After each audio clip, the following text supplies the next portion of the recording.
In Doha this week, under the glare of the Gulf sun and the cautious lens of diplomacy, a key voice from Hamas spoke directly to the world, and his message was unmistakable. Despite a US-brokered ceasefire agreement between Israel and Hamas nearing its ceremonial conclusion, the movement will not attend the official signing ceremony.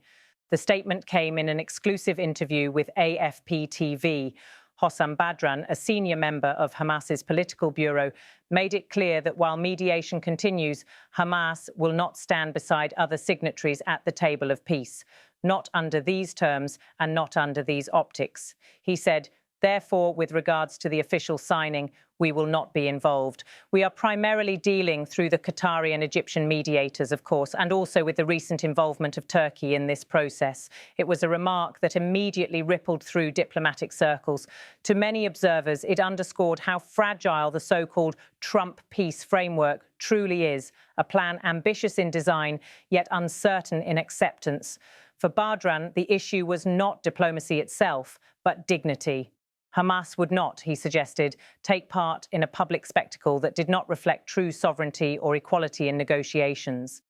Behind the scenes, Qatar, Egypt and Turkey have worked relentlessly to mediate, their envoys moving between Doha, Cairo, Ankara and Tel Aviv in the hopes of cementing a deal.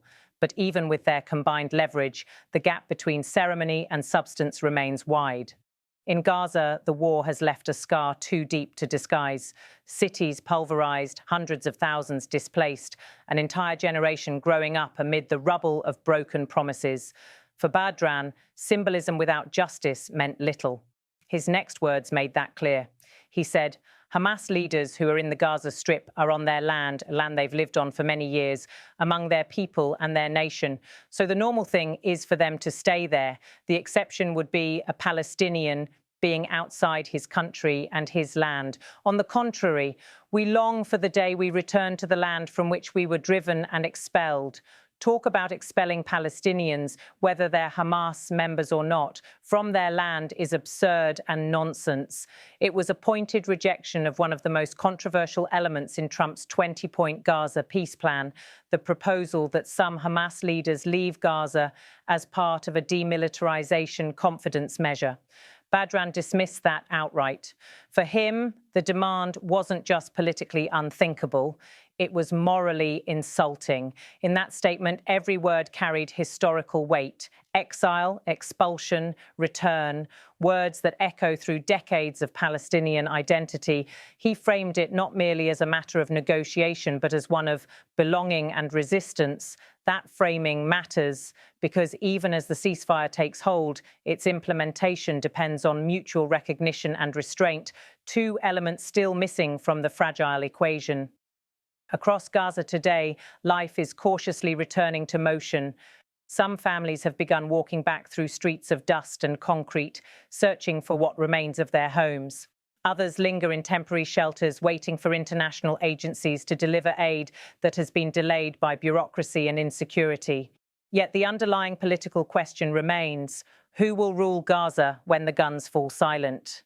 The Trump plan envisions a phased process, starting with humanitarian relief and security guarantees, followed by governance reform and eventual reconstruction. But those phases hinge on one critical factor, Palestinian unity. And here again, Badran is blunt. He said, the second phase of Trump's plan clearly contains many complications and difficulties. This will likely require longer negotiations, but it also requires, before that, a Palestinian national dialogue to reach a unified Palestinian national response. Therefore, with regards to the official signing, we will not be involved. We are primarily dealing through the Qatari and Egyptian mediators, of course, and also with the recent involvement of Turkey in this process. In other words, before there can be peace with Israel, there must be peace among Palestinians themselves, between factions long divided by politics, geography and ideology. Without that, Badran warns, no external plan will endure.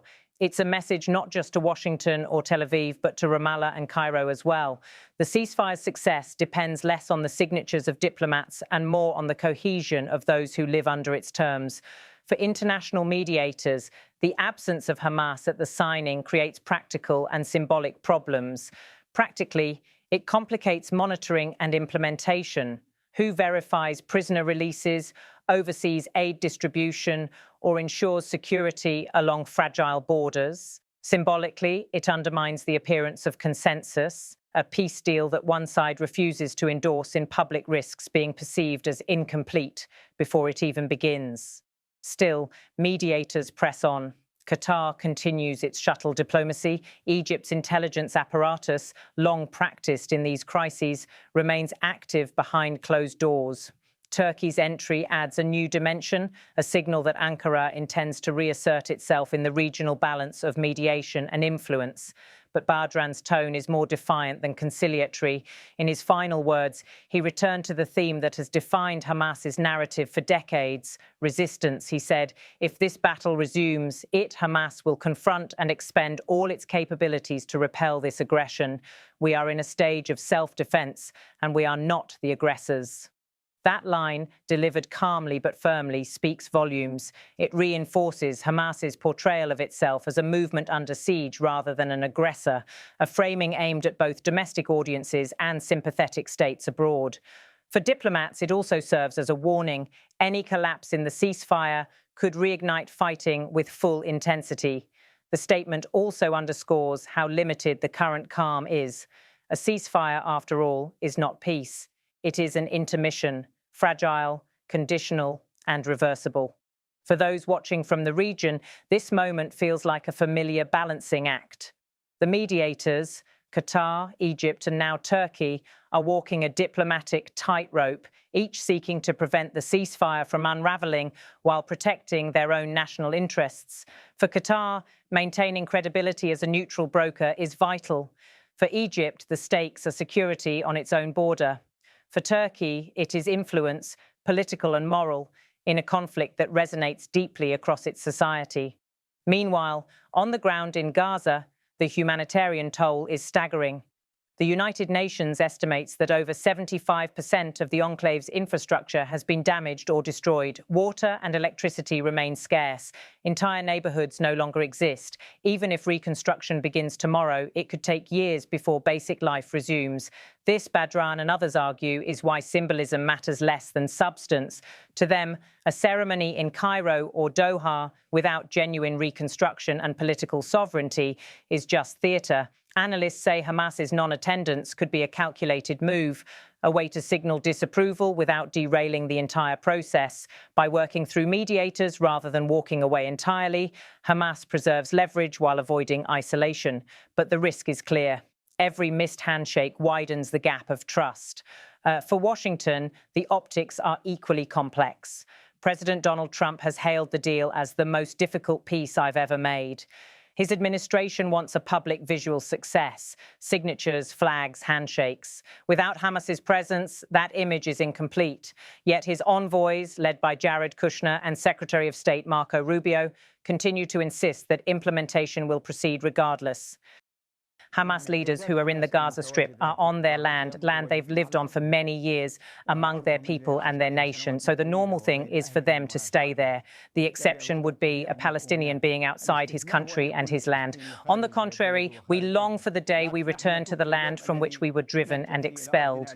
Talk about expelling Palestinians, whether they're Hamas members or not, from their land is absurd and nonsense.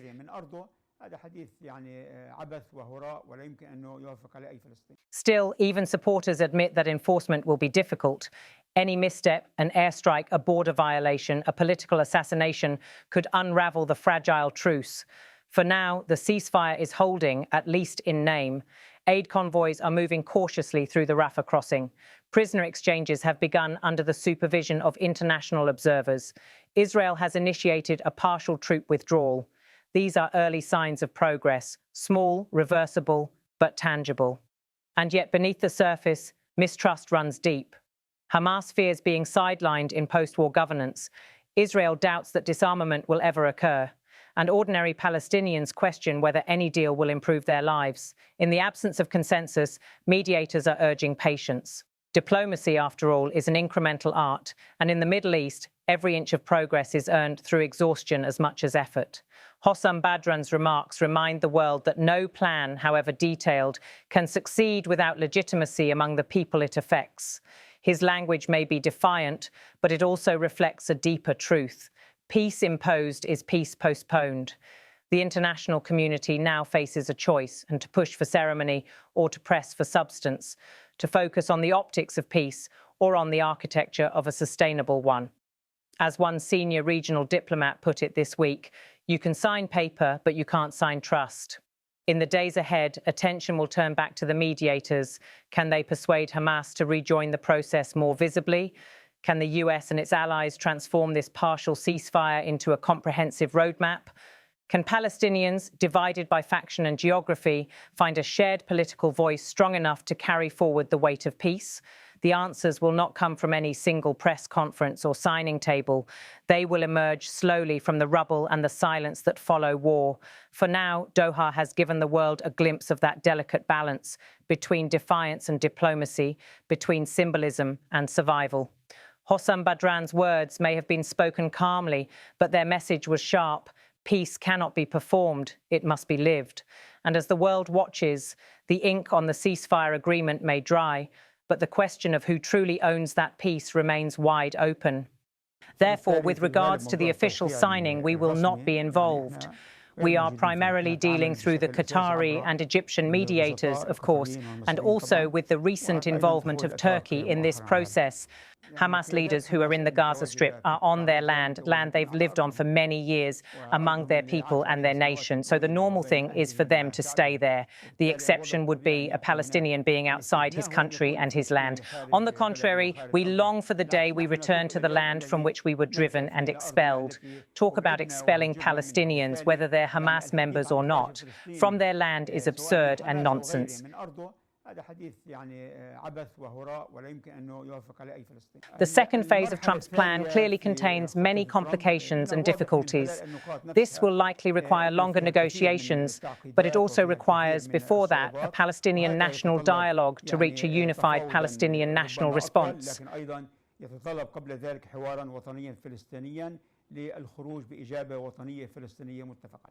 If this battle resumes, Hamas will confront and expend all its capabilities to repel this aggression. We are in a stage of self-defense and we are not the aggressors.